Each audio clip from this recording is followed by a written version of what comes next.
5 weeks in now, and every team has one win under their belt, and this competition is shaping up to be one of the closest in recent memory. I can't wait to see what happens in round 6.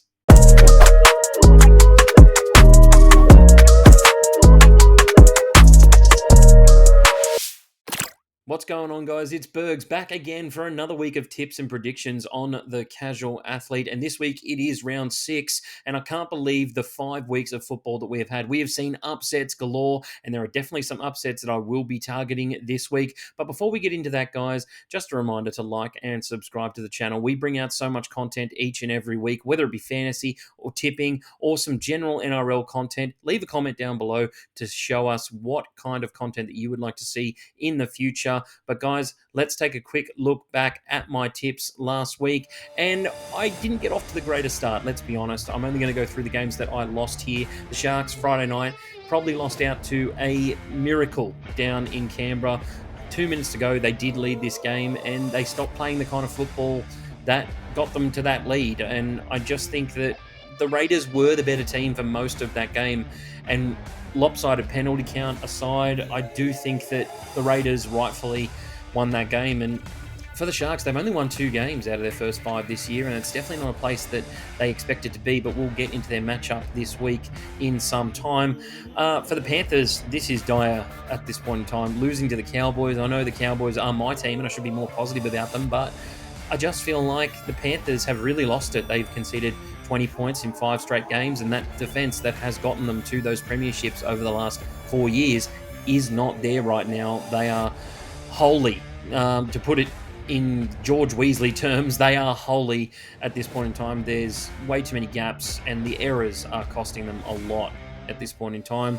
For the Dragons, man, they just seem to not beat the teams that they should beat. It's getting ridiculous at this point.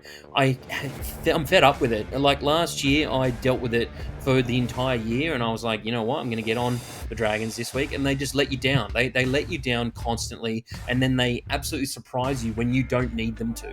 It's so frustrating as a tipper. I'm so off the Dragons. It's not funny, and I'm just going to move on because I'm just going to get angry. Aside from that, though, I got the last 4 tips correct, and we finished with a nice 5 out of 8 there, guys, which I don't think is a bad score this week. There were just some tips that really anyone couldn't have predicted to go the other way. The 50-50 game on Thursday night is really the one that cost me. I thought the Raiders were probably more 50-50 than either the Panthers or the Dragons, but, you know, this is the NRL, and there's a lot of upsets going the other way. But, guys, that's it for round 5 recap, so let's get into round 6 tips. First game of the round for round 6, and we are up at Redcliffe, where the Dolphins will be taking on the Panthers. Now, I think the question on everyone's lips for this game is the Panthers' defense going to be up to snuff for this one, and can they break this losing streak, something that they haven't really had to deal with in the past 5 years. They haven't lost 4 games in a row for 5 seasons now, and it's getting a little bit concerning. And when I say that, I mean, as I said before, they've conceded 20 points in 5 games in a row. That has not happened for 5 years. And I just really think that the next man up strategy that they have been using in previous years when they've lost guys like Kickow, they've lost Api Coruscant. This year, it's Luai, it's Fisher Harris. The next man up strategy really isn't working at this point in time. The young guys that they've brought in are doing well, but not well enough. I think a guy like Lindsay Smith really had an awful game the other night, dropped a lot of ball. Isaac Tungo made a crucial error at a really bad point in time, and they are a bit young when you take those experienced guys out of the side like a Luai and a James Fisher-Harris, and we're finally starting to see that play out. And Cleary really looks like he's on his own out there, and he got absolutely drilled last week. And their attack really isn't clicking. I think Jack Cole isn't the answer. I think they need a spark of attack. Someone like a Blaze Talangi can do that. Brad Schneider is a little bit more level-headed. I don't know if he's the option to put with Cleary, but I just think Jack Cole, while his defense is better, their defense as a whole isn't really working anyway. So you may as well just put in a guy like Blaze Talangi who can maybe spark a bit more attack, and that way you could potentially change your strategy from defending for your life to scoring more points than the opposition. For the Dolphins, they got a fantastic win last week. They should get Tom Gilbert back for this game. I should also mention that the Panthers will get Dylan Edwards back for this game. He should be up to come back as well. And I thought they were outstanding last week against the Titans. They ran up against a much bigger forward pack and they dominated field position. The Hammer got much more involved, like he needs to, and they came away with a win. And I think that the Dolphins also, what they managed to do was not give the ball up and make stupid errors and penalties and give away penalties in cheap field position. And that ended up winning them the game quite handedly, actually. So it's a really interesting one for me. I've tipped Penrith, I think, the last 3 weeks, and just expecting them to not lose 2 games in a row, then not expecting them to lose 3 in a row, then not 4 in a row as well. Do I think they can lose 5 games in a row? No, I'm going to tip Penrith to bounce back this week. Hopefully it happens, but I just think they're ripe and ready for it. Let's go for Panthers to win this game, 13 plus. The first game on Friday night is the Dragons taking on the Titans at Wynn Stadium in Wollongong, and the Titans actually haven't gotten a win at Wynn Stadium since 2016. But for me, the Dragons, I'm so done with them at this point in time. Like, they pissed me off all of last year doing crap like they did last week. Like, they should have beat the Eels. With 20 minutes to go, they went up by 2, and it's almost as if they thought, oh, we've won this game, guys. All we need to do is defend our way to victory. No, that's not how it works. Like, you have to keep playing the kind of football that got you to that lead in the first place. And and it's so annoying. Like, I just think that they can't keep playing like that. And they keep doing this every year where they'll 1 week beat the Storm, which is ridiculous. And then they'll go out and they'll lose to Parrot the next week. Like, who does that? Like, well, what kind of team does that in this competition? Apart from the Dragons, I don't know. You guys figure that one out for yourselves. For the Titans, last week I didn't think they were going to win at all, so I was pretty happy to make sure that they lost against the Dolphins. That was one upset that I definitely got right last week. And for the Titans, they'll get Verrills back this week, but it just seems to not be clicking for how good this roster is, and it has been that way for a number of seasons. Like, they always seem to have a great side on paper, but it never translates to the field. And this 6 and 7 of guys who are more fullbacks than anything, is it working? Is it revolutionizing the game, as commentators and analysts like to say? I don't know if it is at this point in time, but these things can take a while to kick into gear, but I'm just not seeing the benefits of it at this point. So, with that being said, I'm going to back the Dragons at home. No doubt they'll be the outsiders considering how bad their form has been. But I'm going to go the Dragons, 1-12. The second game on Friday night is one of the first return fixtures of the year where we have the Broncos taking on the Roosters at Suncorp. And as we all know, the Broncos put on 50 points against the Roosters in Sydney to start the year. Definitely something that I think the Roosters will have earmarked in their minds. But there are a few concerns for this Broncos side with Ricky being out of the side. Pia Kura was charged to be in the side, and he got a concussion last week and also spent some time in the sin bin. And then we also had Reynolds leave the field last week, and he is so important to their current setup. Yes, Ben Hunt is one of those guys. He can be that leader that steer the team around the park. He's done it for a number of years. We saw that at St. George, but this is a new team. It's a new setup. He's got a lot of different things to learn, and I'm not exactly sure who they're going to put in at 5'8" if Reynolds can't get up for this game, but it seems pretty minor, so I expect him to suit up for it. But you never know. Reynolds is getting older, and they could take some precautions with him, and they might consider the Roosters to be a bit of an easy fixture this week. And the Roosters, man, they have some injury worries of their own. Lindsay Collins as well went down with an MCL injury. That's tough to see. And we don't have a timeline as to whether Sam Walker or Brandon Smith is going to be back as well.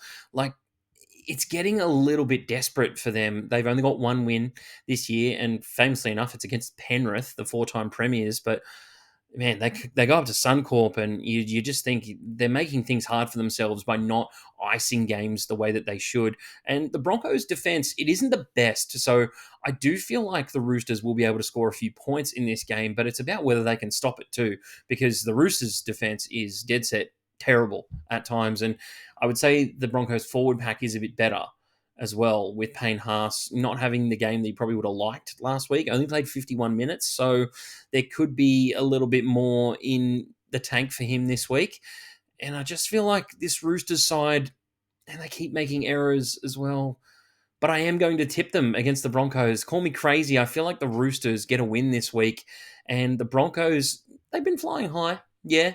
But for me, their defense really isn't up to scratch. And I think they're running on a bit of fumes, especially in their edge back row spots.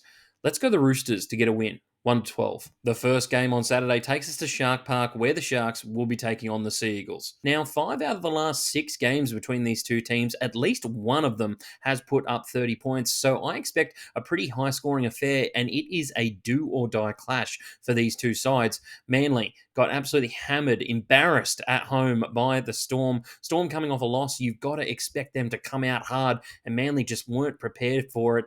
They really didn't have an answer for the Storm, especially in the 15 minutes that followed half time.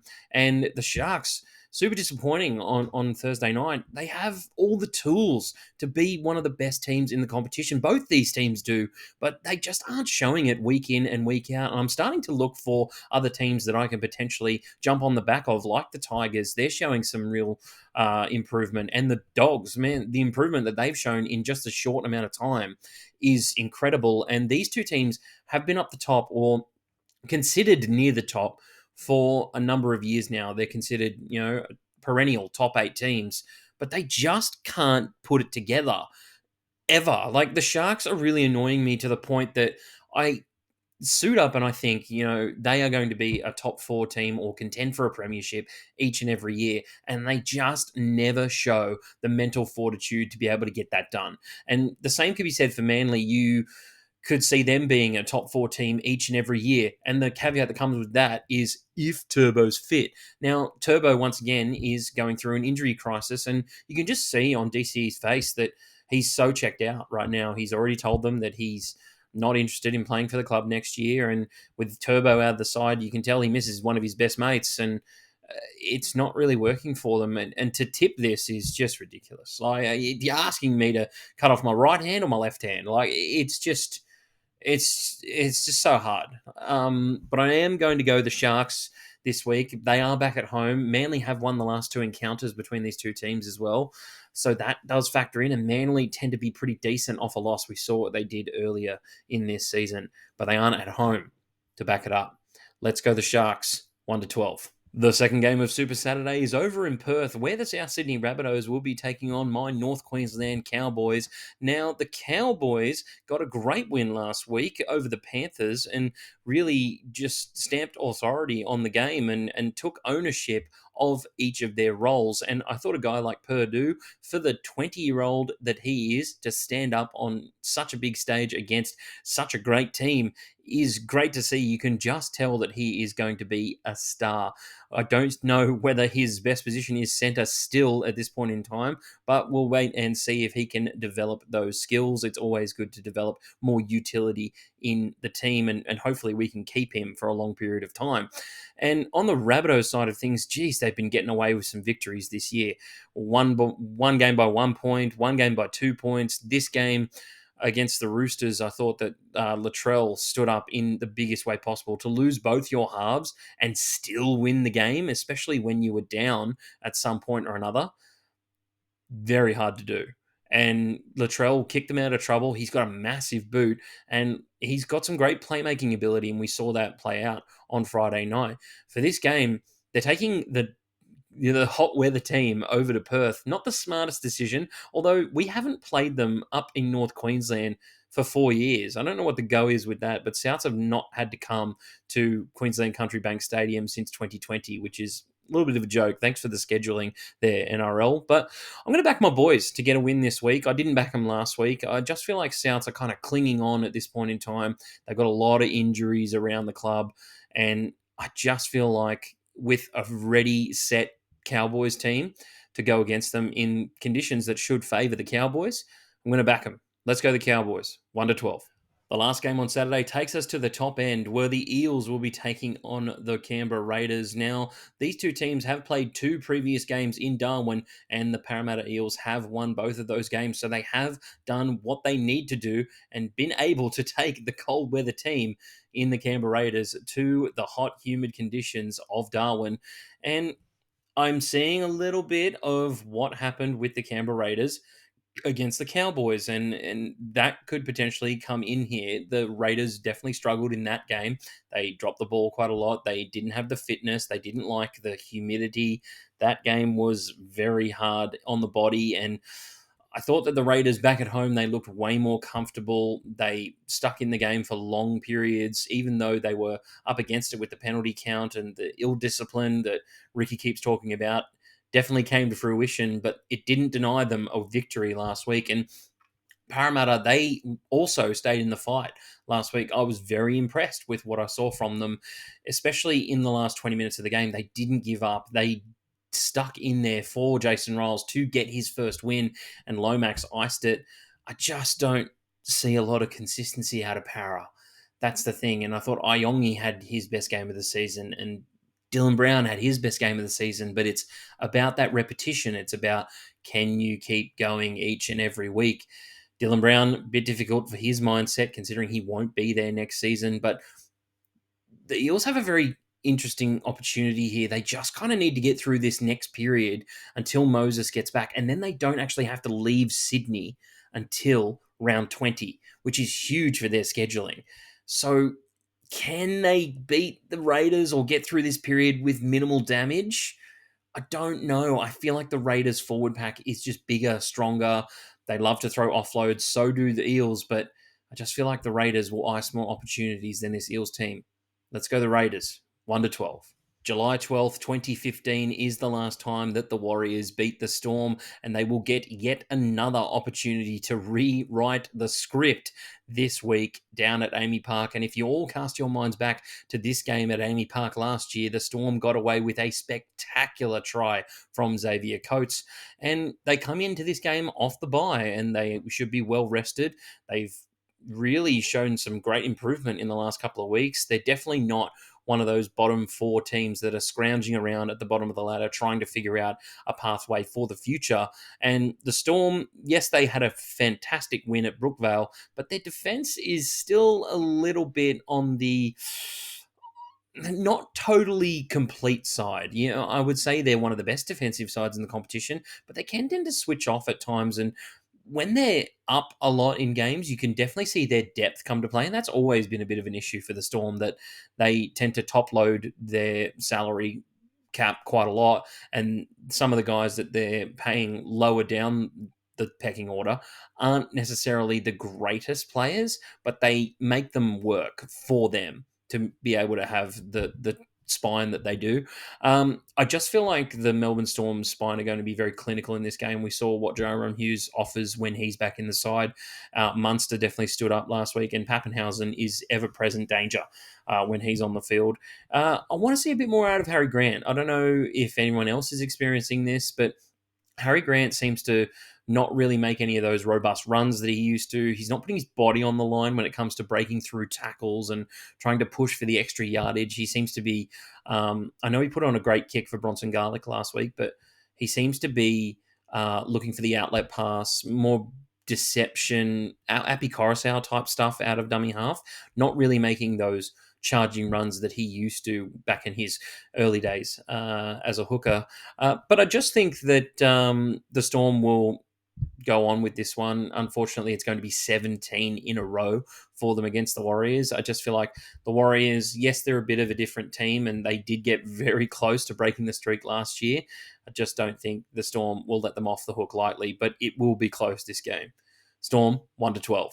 The last game of round 6 is up in Newcastle, where the Knights will be taking on the Tigers. Now, the Knights have won 7 in a row against the Tigers, but we can throw that out the window because this is definitely a different Tigers team in 2025. They are building something that is genuinely impressive, and I just hope that the front office can back them up when it comes to making those signings and securing players for long-term contracts.